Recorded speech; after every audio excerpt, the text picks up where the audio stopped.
असंच एक वृंदावनमध्ये एक व्यक्ती गेला. वृंदावनमध्ये साधू होते, ते पण खूप मोठे साधू होते. तर तो व्यक्ती गेला आणि साधूंना म्हटला की मला एक सिक्रेट मंत्र द्या तुम्ही, म्हणजे गुह्य मंत्र द्या. ज्या मंत्र, आणि पूर्वीच्या काळी असंच होतं बरं का, पूर्वीच्या काळी असे मंत्र उघड उघड दिले जायचे नाही. म्हणजे पूर्वीच्या काळी जेव्हा एखाद्याला आपण बघितलं ना आधीच्या याच्यामध्ये आत्मसाक्षात्कार हे त्यांचं प्रायमरी ध्येय राहायचं, म्हणजे त्यांचं मेन कार्यच तेच राहायचं, आत्मसाक्षात्कार करून घ्या. म्हणजे त्यांना स्वतःहून इच्छा राहायची. जेव्हा स्वतःहून इच्छा राहायची तेव्हा ते मेहनत करायचे, गुरूंच्या आश्रमात जायचे, आश्रमात जाऊन तिथं सेवा करायचे वर्षानुवर्ष. त्याच्यानंतर गुरु कानात मंत्र सांगायचे, असं उघड नाही, कानात मंत्र सांगायचे.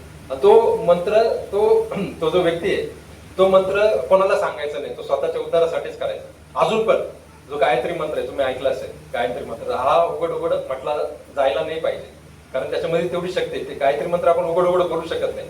हरे कृष्ण महामंत्र आपण उघड बोलू शकतो, कारण चैतन्य महाप्रभूंनी ती सुविधा आपल्याला कलियुगामध्ये दिलेली. कारण चैतन्य महाप्रभू युगावतार आहे आणि त्यांनी युग धर्म हरिनाम संकीर्तन आपण बघितलंय, कलवतात हरिकीर्तनात.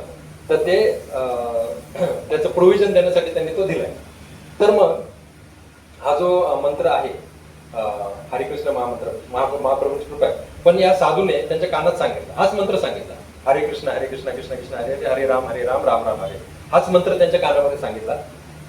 तर तो निघाला मग तिथून, त्याला मंत्र भेटला, त्याला वाटलं वा वा आता माझ्या जीवनाचा उद्धार झाला. तो तिथं एका ठिकाणी गेला, तिथं धोबी होता. तो धोबी पण तोच मंत्र म्हणत होता, हरे कृष्ण कृष्ण कृष्ण हरे हरे, हरे राम राम हरे हरे. तो म्हटला आता गुह्य मंत्र असायला पाहिजे, याला पण माहिती आहे, धोबीला पण माहिती आहे. मग तो थोडं पुढे जातो, पुढे गेल्यानंतर रिक्षावाला पडतो, रिक्षामध्ये बसतो. रिक्षावाला पण तो, आता वृंदावनमध्ये आपल्याला माहिती आहे सगळं राधा नाम कृष्ण नाम हे चालूच राहतं. रिक्षावाला पण मंत्र म्हणत होता, हरे कृष्ण कृष्ण कृष्ण हरे हरे, हरे राम राम राम हरे. तो म्हणतो याला पण माहिती आहे.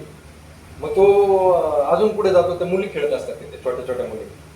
आणि मग मुली पण हरे कृष्ण कृष्ण कृष्ण हरे हरे, हरे राम राम राम. आता याला तर काळजीच वाटायला लागते. आता तो म्हणतो मी साधू महाराजांकडे गेलो एखादा गुप्त मंत्र मागण्यासाठी ज्याने माझा उद्धार होईल, पण हा मंत्र तर सगळ्यांनाच माहिती आहे. मग तो परत दुसऱ्या दिवशी साधूंकडे जातो. साधूंना म्हणतो, साधू महाराज तुम्ही मला असा मंत्र दिलाय, तुम्ही म्हटले हा गुप्त आहे, पण हा सगळ्यांना माहिती आहे. मग या मंत्राचं व्हॅल्यू काय, मूल्य काय, सगळ्यांना माहिती असल्यामुळं. मग साधू महाराज म्हणतात, त्याला जास्त शिकवण्याच्या भानगडीत पडत नाही. साधू महाराज त्याच्याकडे आहे ना एक हिरा देतात, हिऱ्याचा असा दगड असतो तो देतात, आणि तो म्हणतो की तू हा जे लोक भेटले तुला त्यांना दाखव आणि त्याचं मूल्य विचार किती. मग तो माणूस जातो, आधी धोब्याकडे जातो. धोब्याला म्हणतो मी तुला हा दगड देतो हिऱ्याचा, तुम्हाला त्याच्या बदल्यात किती देशील. तो धोबी विचार करतो, अरे हा दगड आहे ना माझी म्हणजे कपडे धुण्यासाठी उपयोगी पडत. तो म्हणतो मी कपडे धुण्यासाठी जेवढं लागतं दगडासाठी तेवढं मी तुला देतो. मग तो म्हणतो नाही याची किंमत जास्त आहे. मग तो जातो अजून पुढे रिक्षावाल्याकडे, आणि रिक्षावाला विचार करतो की रिक्षावाल्याला विचारतो याची किंमत किती करशील, हा दगड मी तुला देतो. रिक्षावाला म्हणतो अरे माझ्या पायामध्ये तसे पण असे खूप रफ झालेला आहे, माझा पाय साफ करण्यासाठी हा दगड मी वापरू शकतो. तो म्हणतो एवढी किंमत मी तुला देईल, माझे पाय साफ करण्यासाठी उपयोगी पडतो. अरे हिऱ्याचं दगड आहे, याची काहीतरी किंमत कर. नाही म्हणे याच्यापेक्षा जास्त नाही देऊ शकत. मग तो जातो मुलींकडे, त्या मुली तिथे खेळत असतात आणि मुलींना तो विचारतो हा दगड तुम्हाला जर मी दिला हिऱ्याचा तर त्याची किती किंमत तुम्ही मला देणार. मुली म्हणतात काही नाही आम्हाला खेळण्यामध्ये उपयोगी होईल, आम्हाला तसंच देऊन टाका.